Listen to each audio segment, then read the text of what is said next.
10,000 अफगानी लड़ाकों के सामने 21 भारतीय सैनिकों ने एक किले पर मोर्चा संभाल रखा था और वहीं से कुछ दूर किसी सरहद पर 120 भारतीय जवान 3,000 पाकिस्तानी सैनिकों और टैंकों के सामने अपने देश की रक्षा करने के लिए सीना तान कर खड़े थे। और इन दोनों स्थानों से एकदम अलग किसी शहर में दुनिया का सबसे खतरनाक पहलवान किंग कोंग एक भारतीय को धूल चटाने के लिए ललकार रहा था। तीनों ही मुकाबले एक तरफा लग रहे थे, लेकिन इन तीनों में जीत हिंदुस्तान की हुई, क्योंकि इन तीनों ही मोर्चों पर पंजाब के शेर जो बोले सो निहाल की हुकार भरकर दुश्मनों पर टूट पड़े और उन्हें जमींदोज कर दिया। सारागढ़ी में हवलदार ईशर सिंह के नेतृत्व में 21 सैनिकों ने लहू के आखिरी कतरे तक जंग लड़ी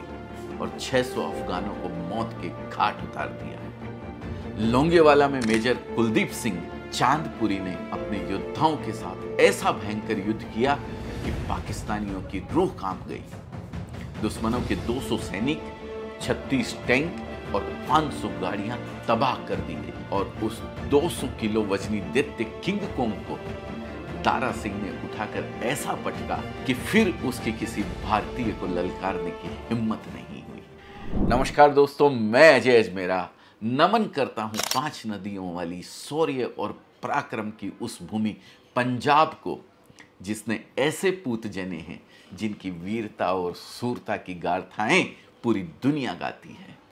नमन करता हूं उस धरती को जो महान सिख धर्म की जननी है, उस धरा को जिसकी उपजाऊ भूमि में सब कुछ हरा भरा हो जाता है और जिसे व्हीट ग्रेनरी ऑफ इंडिया के नाम से जाना जाता है।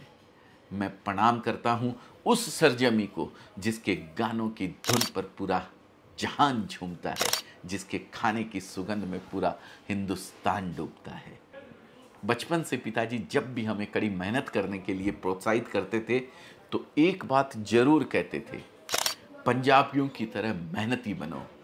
वो कुछ भी कर लेंगे पर कभी किसी के आगे हाथ नहीं फैलाएंगे। यहाँ मैं आपको पंजाब से जुड़ा एक बेहद रोचक तथ्य बताना चाहूँगा। पूरे हिंदुस्तान में पंजाबियों की हाइट सबसे अधिक होती है और साथ ही उनका लैक्टोज टॉलरेंस भी सबसे अधिक होता है, यानी उनकी दूध दही पचाने की क्षमता सबसे अधिक होती है। यही कारण है कि आपको पंजाबी ढाबों पे दूध दही के बहुत बड़े बड़े ग्लास देखने को मिलते हैं। सचमुच अगर पंजाबियों के रूप में भारत माँ की रक्षा करने वाले पूत ना होते तो जिस सभ्यता और संस्कृति पर हम आज अभिमान करते हैं वो शायद इस धरती पर पनप ही नहीं रह पाती। जो लोग आज पंजाब पर उंगली उठाते हैं वो ये क्यों भूल जाते हैं कि जब औरंगजेब ने कश्मीरी पंडितों पर अत्याचार करना शुरू किया था तब गुरु तेग बहादुर ने उनकी धार्मिक स्वतंत्रता के लिए खुद को बलिदान कर दिया था। वो ये कैसे भूल जाते हैं कि जब मुगल हजारों लाखों सिखों और हिंदुओं को अपना धर्म बदलने पर मजबूर कर रहे थे तब गुरु गोविंद सिंह ने खालसा की स्थापना करते हुए उन्हें ललकारा था और कहा था, 1.25 लाख से एक लड़ाऊं, चिड़ियंते में बाज तुड़ाऊं, तबे गुरु गोविंद सिंह नाम कहाऊं। दोस्तों, वो पंजाब की ही धरती है जिस पर सिखों के पहले गुरु गुरु नानक देव जी ने जन्म लिया। वो पंजाब की ही धरती है जिसकी कोख से महाराजा रणजीत सिंह जैसे महान सम्राट पैदा हुए, जो साइमन गो बैक का नारा देने वाले महान स्वतंत्रता सेनानी शेरे पंजाब लाला लाजपत राय की जन्मभूमि और कर्मभूमि रही है। इंटेलेक्चुअल्स से मैं पूछना चाहता हूं कि क्या वे उस मत वाले पंजाबी भगत सिंह को भूल गए जिसने भारत की आज़ादी के लिए सिर्फ 23 साल की उम्र में हंसते हंसते फांसी के फंदे पर झूलकर अपनी जान दे दी? भूल गए उस फ्लाइंग सिख मिल्खा सिंह को जिसने धावकों की कई पीढ़ियों को इंस्पायर किया? प्लेयर ऑफ द टूर्नामेंट उस युवराज सिंह को जिसने भारत को 2011 क्रिकेट वर्ल्ड कप जिताकर करोड़ों हिंदुस्तानियों को गौरवान्वित होने का अवसर दिया था? और अगर भारत के राष्ट्रीय खेल की बात करें तो उसकी टीम के बारे में पंजाब के बिना सोच पाना भी मुश्किल है।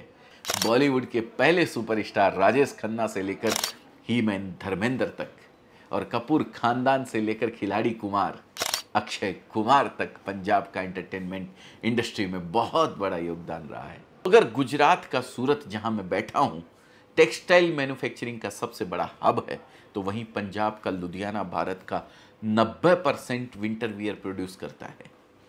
पंजाब मशीन, हैंड टूल्स और बाइसिकल कंपोनेंट्स का सबसे बड़ा मैन्युफैक्चरर है। इंडिया की 85% सिलाई मशीनें यहीं बनती है। 75% स्पोर्ट्स गुड्स प्रोडक्शन यहीं होता है। और सबसे बढ़कर भारत में हरित क्रांति लाने वाला राज्य पंजाब ही है। पंजाब क्या है, पंजाब का इतिहास क्या है, ये ना भूलें कि कुश्ती के दारा सिंह से लेकर गदर के तारा सिंह तक पंजाब ने देश को क्या क्या दिया है। मैं इस महान राज्य को सत सत नमन करते हुए अपनी बात को यहीं विराम करता हूं और आप सभी से निवेदन करता हूं कि इस वीडियो को अधिक से अधिक शेयर करें।